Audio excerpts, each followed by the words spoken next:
Hey everyone.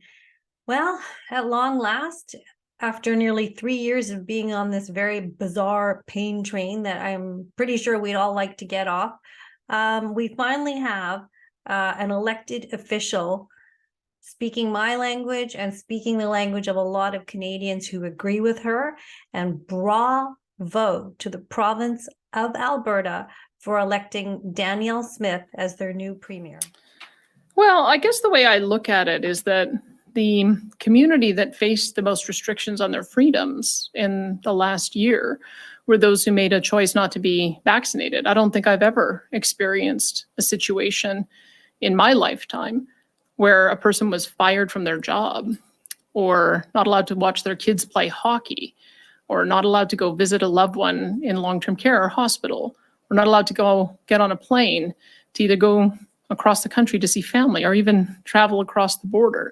So they have been the most discriminated against group that I've ever witnessed in my lifetime. That's a pretty extreme level of discrimination. And to see someone, an elected official, a premier of a province, standing up at that podium and finally saying what so many of us have felt.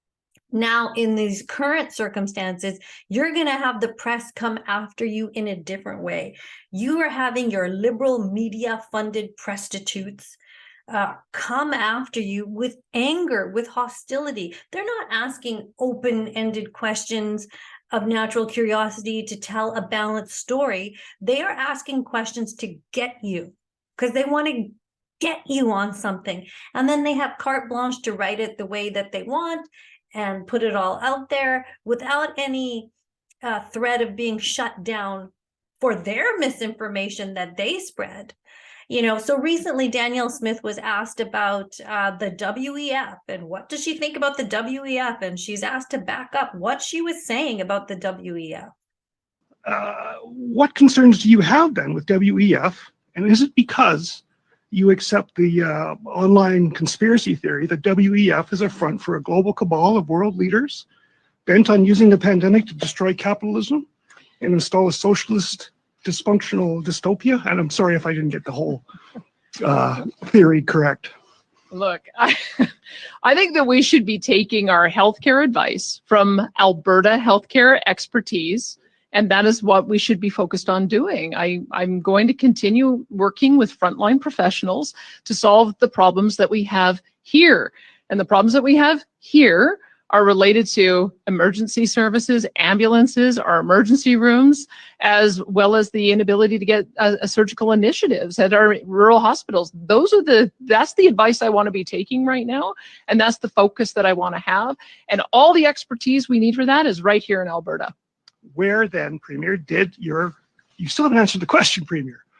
You do not want to have anything to do with the WEF, and you have a well-documented appetite for alternative media sources. So if you're not going to answer the question, and you haven't done so now a third time, the question is, why won't Danielle Smith answer that question? And I put it to you, Premier. I put it to you that you believe this theory, and I think it matters that you explain whether or not you believe this WEF theory, because it looks like you're actually basing health policy based on it. I think it makes sense to make health decisions based on health experts. The group that you mentioned and the person at the helm of it, I don't think he's a medical doctor. I don't think he's a nurse, and I don't think he's a paramedic, and I don't think he's a health professional. As I've said, I am going to be taking advice from our frontline nurses, doctors, paramedics, and health professionals to fix the local problems that we have. The local problems are related to ambulance service, they're related to emergency room service, and they're related to not being able to get surgical initiatives and our surgical wait time list down. Those are very local issues. And so I'm interested in talking to local people to solve local problems. That's my priority. Why would you want to align yourself with the WEF? Why is the mainstream media all of a sudden WEF cheerleaders? What's in it for them? Obviously something. I mean, they know where their bread is buttered. They know the agenda they have to push, and they know they have to sort of blanket this sort of WEF agenda to make it seem like she's crazy, that Danielle Smith is crazy. The WEF is an international non-governmental and lobbying organization. That's basically all you need to know right there. They are an international non-governmental lobbying organization. They have no, they're not government. They're not part of the government. Nobody in that is an elected official. I mean, it's Schwab's baby, and he goes around grooming leaders of the world, Emmanuel Macron, Angela Merkel, Jacinda Ardern, our own prime minister, he wants to penetrate the cabinets, which he does. And so it was founded in 1971 by him. He's a German engineer by trade.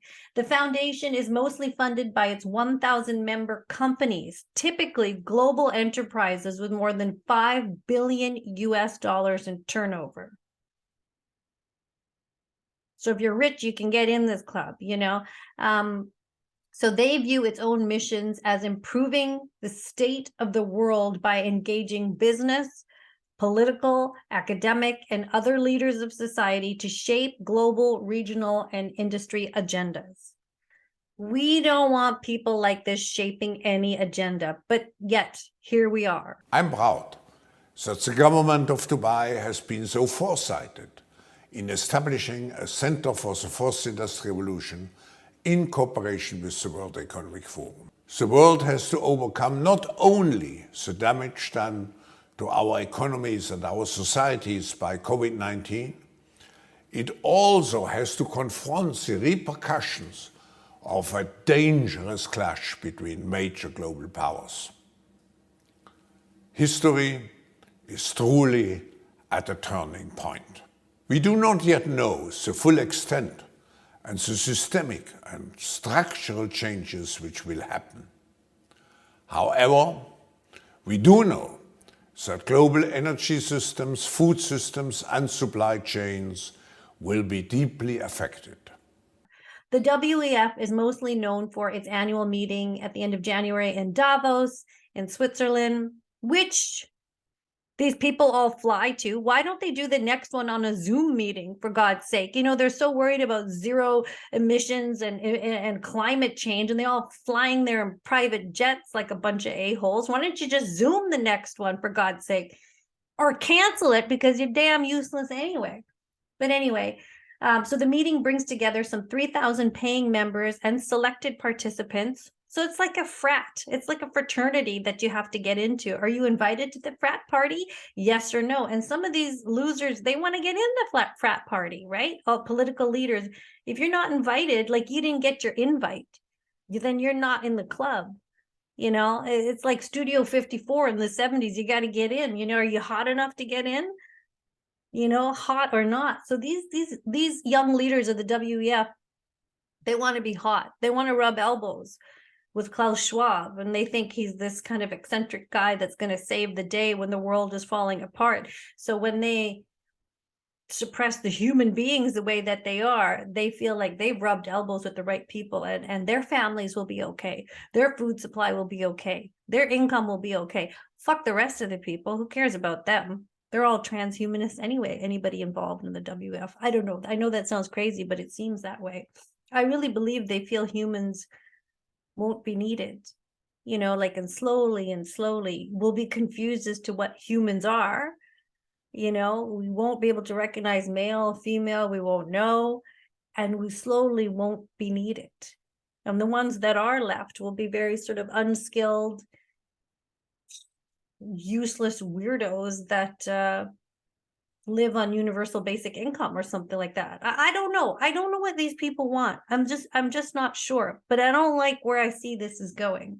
The meeting that they have in Davos brings together some 3,000 paying members and selected participants, among whom are, I think I've said this, investors, business leaders, political leaders, economists, celebrities, and journalists. And so they go for up to 5 days to discuss global issues across 500 sessions. So that's 500 sessions, right, of indoctrination, I would say, because you don't leave there and then go back to govern your own country and not be even slightly influenced by what they had to say. So that's why the WEF is dangerous.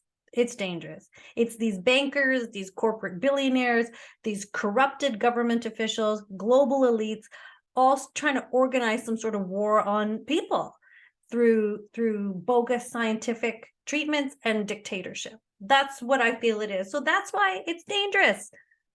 The other thing about Klaus Schwab is he wrote a book called, not only did he call it The Great Reset, he called it COVID-19, The Great Reset. That book was published in July of 2020. It was published July 9th. How can you publish a book already, about the economic downturn or whatever's going to happen? How could you have enough insight in months? Shouldn't you just be going, oh, what's happening? We don't understand what's happening. How would you have the wherewithal to publish a book, 4 months after the pandemic started? Anyway, that's just a little heads up on what a bunch of wackadoos these people are. And everybody keep doing what you're doing. Yeah.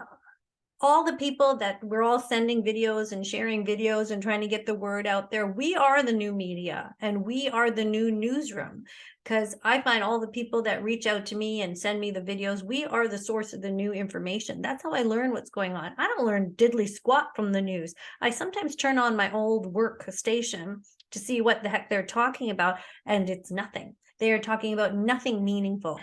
So in closing, I'd just like to say we need to support Danielle Smith. I mean, she's going to get a lot of criticism and she's going to get a lot of attacks. I'm sure she's well aware of sort of what's to come, although you can't expect everything. But we need to support this woman. She is finally saying the things that a lot of Canadians have been dying to hear. And thank you guys so much for watching me rant away and for watching my videos. And if you can and are able to help out, that's great. I know that a lot of people can't because so many people have been thrown out of work because the stupid government doesn't care about you. But if you can make a small donation to my platform, that is wonderful. And if you can't, that's okay too. Just please enjoy and like and share and subscribe and do all those things that help get the word out. Thank you so much for watching, and we'll see you again soon. Thanks.